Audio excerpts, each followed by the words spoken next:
اب یہ ان کے پاس اور کوئی بس تو چلتا نہیں، جو کہتے ہیں الٹا چور کوتوال کو ڈانٹے. تو بحمد تعالیٰ امام احمد رضا بریلوی رحمۃ اللہ علیہ اہل سنت کے عالم،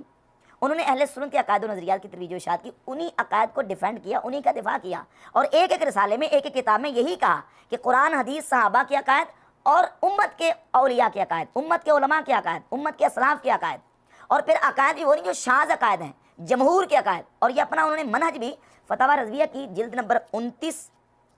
میں اپنا منہج بیان کیا باقاعدہ سے، جلد نمبر 29 کے صفحہ نمبر 173 پر. وہ فرماتے ہیں کہ اہل حق بحمد اللہ تعالیٰ خوب جانتے ہیں کہ شاہراہ ہدایت اتباع جمہور ہے، یعنی جس پر جمہور علماء امت چلی آ رہی ہے، جس سے سہون خطا ہوئی اگرچہ معذور ہے مگر اس کا وہ قول متروک و مہجور ہے. وہ جانتے ہیں کہ لکل جواد قبوا لکل صارم نبوا و لکل عالم حفوا، ہر تیز گھوڑا کبھی ٹھوکر کھا لیتا ہے اور ہر تیغ براں کبھی کر جاتی ہے، اور ہر عالم سے کبھی کوئی لغزش وقوع پاتی ہے. تو فرماتے ہیں اگر کسی سے لغزش ہوئی ہے، کسی کا کوئی شاذ موقف، وہ نہیں لیں گے، جمہور علماء کا، جمہور امت کا جو موقف ہے اسی موقف کو لیا جائے گا، اور اسی موقف کو لے کے جو نا اس کے پیچھے چلا جائے گا. اور پھر فتاوی رضویہ کی جلد نمبر 24 کے صفحہ 115 پہ اپنا منہج لکھتے ہیں. فرماتے ہیں احادیث صحیحہ مرفوعہ محکمہ کے مقابل بعض ضعیف قصے یا محتمل واقع یا متشابہ پیش نہیں ہو سکتے. ہر عاقل جانتا ہے کہ صحیح کے سامنے ضعیف، متعین کے آگے محتمل، محکم کے حضور متشابہ واجب الترک ہے. یہ ہے اعلیٰ حضرت امام احمد رضا بریلوی رحمۃ اللہ کا عقیدہ اور نظریہ، ان کا منہج، کہ انہوں نے اسی طریقے سے بحمد تعالیٰ عقائد و نظریات اہل سنت و جماعت کی اشاعت اور اس کا پرچار کیا اور انہی عقائد کا دفاع کیا. اب یہ ہے کہ یہ بریلوی کا ایک ٹائٹل دے کے وہ یہ ثابت کرنے کی کوشش کرتے ہیں کہ انہوں نے بریلوی فرقے کی جو نا وہ ایک بنا رکھی ہے اور یہ اس کے بانی ہیں. یہ بالکل سرے سے بہتان اور اس کا حقیقت